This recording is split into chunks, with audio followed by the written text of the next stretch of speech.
और अब की बार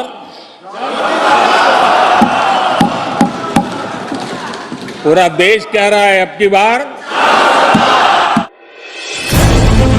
देश का मिजाज एनडीए को तो 400 पार करवा ही के रहेगा, लेकिन भारतीय जनता पार्टी को 370 सीट अवश्य देगा।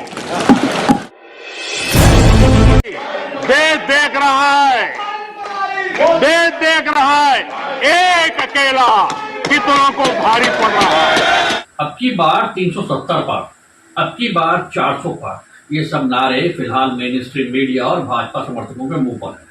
इतने कॉन्फिडेंस के बाद भी जब प्रधानमंत्री नरेंद्र मोदी कांग्रेस, एनसीपी, टीएमसी जैसी पार्टियों के भ्रष्टाचार में लिप्त नेताओं को अपनी पार्टी में शामिल करवाते हैं और दूसरे दिन उन्हें राज्यसभा का सांसद बना देते हैं, तो आरएसएस और भाजपा से जुड़े कार्यकर्ताओं का हतोत्साहित होना बनता है।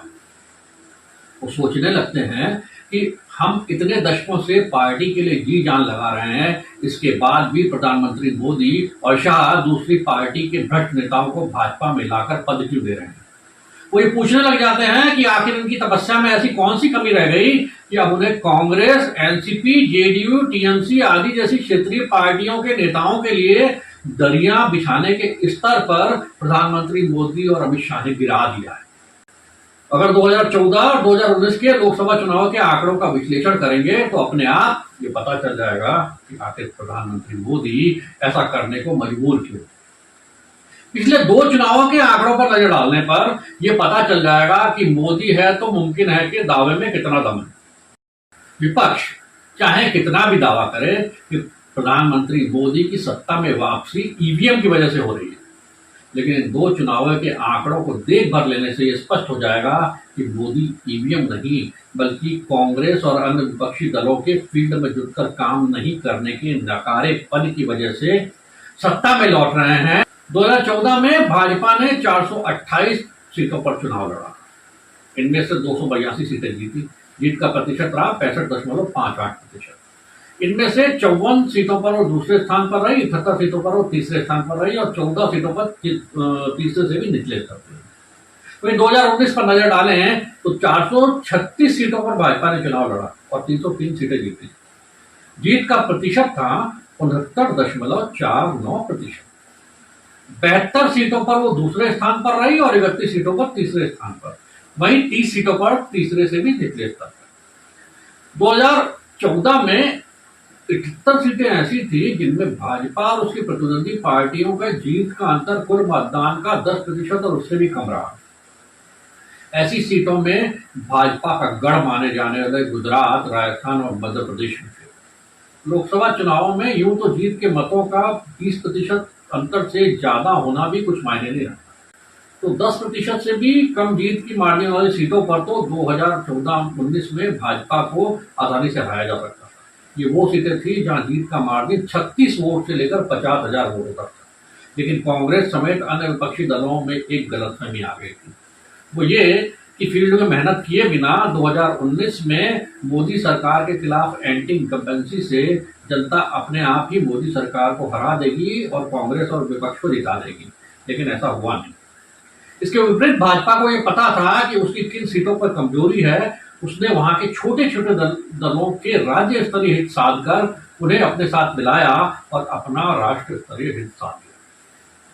बड़े लाभ के लिए छोटे लाभों को छोड़ने में भाजपा कांग्रेस से बहुत आगे रही। परिणाम स्वरूप बंगाल और उड़ीसा में जबरदस्त मेहनत के बाद वो बंगाल में 2 से 18 पर और उड़ीसा में 1 सीट से 8 सीट पर पहुंच गए। 2014-2019 के चुनावों के आंकड़ों पर नजर डालें तो मेन स्ट्रीम मीडिया के मोदी महापुराण की हकीकत सामने आ जाएगी। ये आंकड़े साफ बता रहे हैं कि क्षेत्रीय दलों से गठबंधन किए बिना पीएम मोदी और भाजपा आज भी कांग्रेस की तरह 200 से पार नहीं जा सकते हैं। इन आंकड़ों पर नजर डालें तो कई सीटों पर यह साफ नजर आ जाएगा कि यदि 2019 में भाजपा छोटे दलों से गठबंधन नहीं करती तो मोदी है तो मुमकिन है कि डायलॉग का कोई महत्व नहीं रहता। इसका सबसे बड़ा उदाहरण है बिहार। यहां पर 2014 के चुनाव में भाजपा को 40 में से 22 सीटें मिली थी, लेकिन इन 22 सीटों में 17 सीटें ऐसी थी जहां पर आरजेडी और जेडीयू के वोटों का कुल जोड़ भाजपा के 2014 में इन सीटों के जीत के अंतर से बहुत ज्यादा था।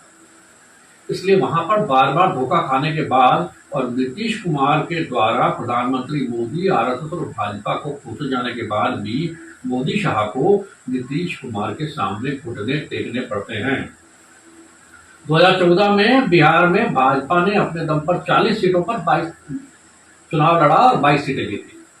पुलवामा, प्रचार तंत्र, हिंदुत्व जैसे कई मुद्दे भाजपा के पक्ष में होने के बाद भी 2019 में मोदी शाह को क्षेत्रीय दलों के सामने अपनी कई सीटों को सरेंडर करना पड़ा।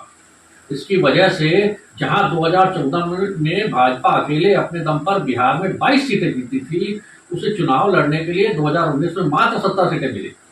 अगर जनता दल यूनाइटेड से गठबंधन करने के सहारे कुर्मी वोटों का डायवर्जन नहीं होता तो प्रधानमंत्री मोदी के नाम पर ये सीटें भी उन्हें नहीं मिलती।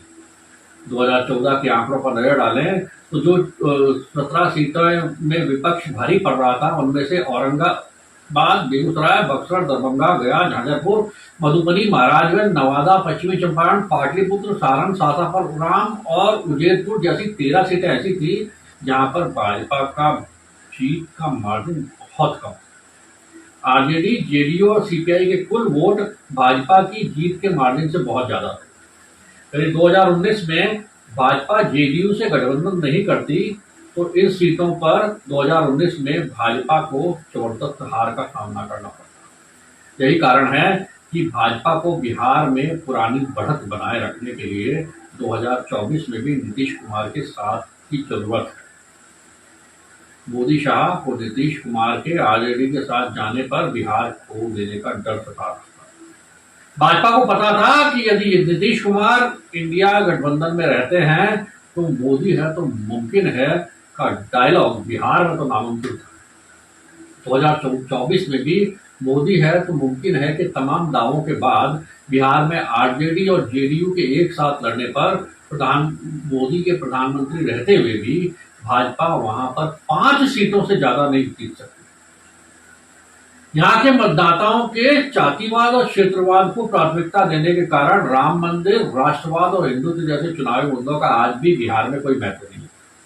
इसी तरह मध्य प्रदेश और उत्तर प्रदेश की सीटों पर नजर डालें तो बहुजन समाज पार्टी के अंदरूनी समर्थन के बिना इन राज्यों में कम से कम 45 सीटें ऐसी हैं यहाँ पर नरेंद्र मोदी बिना गठबंधन के अपने नाम पर न तो 2014 में, न 2019 में और न ही 2024 में इतनी ज्यादा सीटों पर चुनाव जीत सकते हैं जितनी अब तक जीत चुके हैं।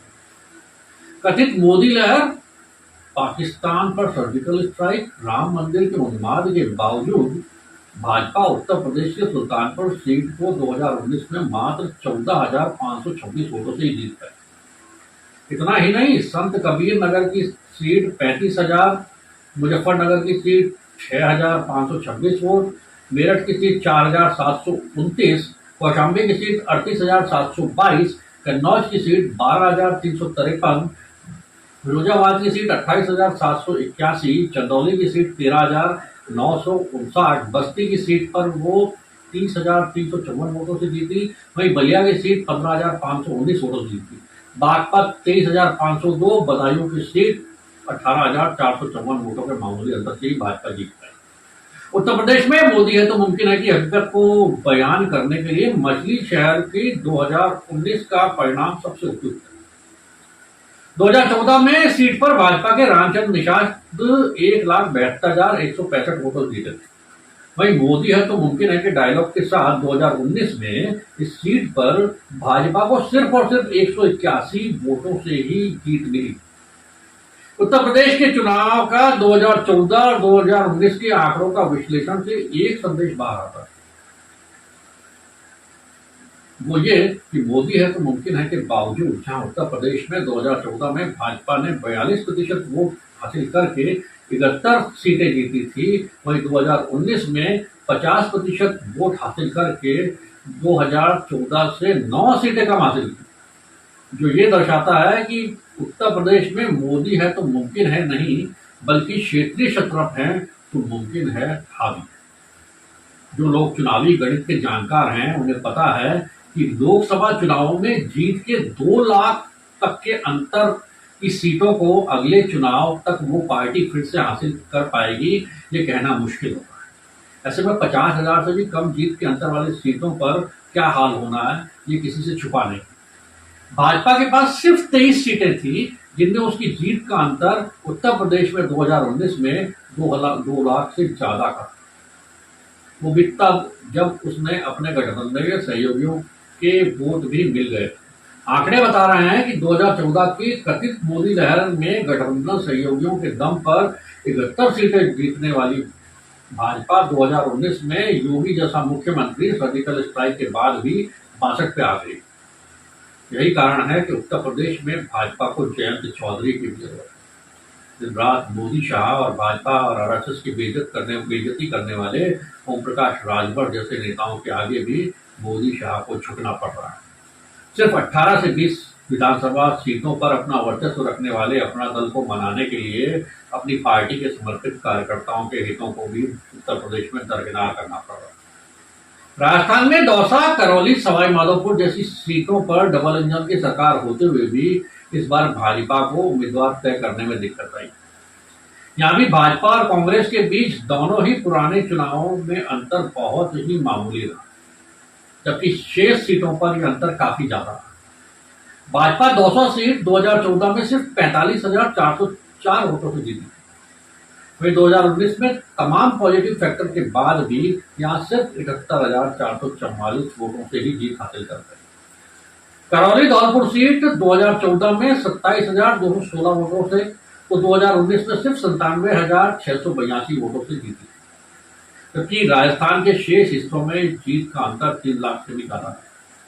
इन आंकड़ों पर नजर डालें तो एक बात स्पष्ट नजर आती है, वो ये कि मोदी के पहले और मोदी की कमान संभालने के बाद भी भाजपा अकेले बिना किसी सहयोगी दल और क्षेत्रीय शत्रप के मदद के आज भी सिर्फ और सिर्फ 180 से पार करके 200 तक जा सकती है।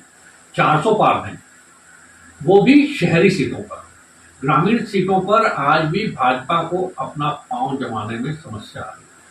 वहां आज भी कांग्रेस और स्थानीय दल भाजपा से ज्यादा उलटफेर करने की स्थिति में। भले ही मेन स्ट्रीम मीडिया में मोदी है तो मुमकिन है कि नारे चलते रहे, लेकिन जमीनी हकीकत यह है कि क्षेत्रीय दल और क्षेत्रीय नेताओं के साथ होने पर ही मोदी है तो मुमकिन संभव है। इसलिए भाजपा इस बार फिर एक विधानसभा में प्रभाव रखने वाली छोटी छोटी पार्टियों से भी गठबंधन कर रहे हैं। हिंदी पट्टी के एक आध राज्य छोड़ दें तो शेष भाषाई प्रांतों में भाजपा का क्लीन स्वीप तो आज भी नामुमकिन है। और यही आंकड़े बता रहे हैं कि गठबंधन के बाद भी 370 पार पहुंचना भी भाजपा के लिए नामुमकिन है। धन्यवाद।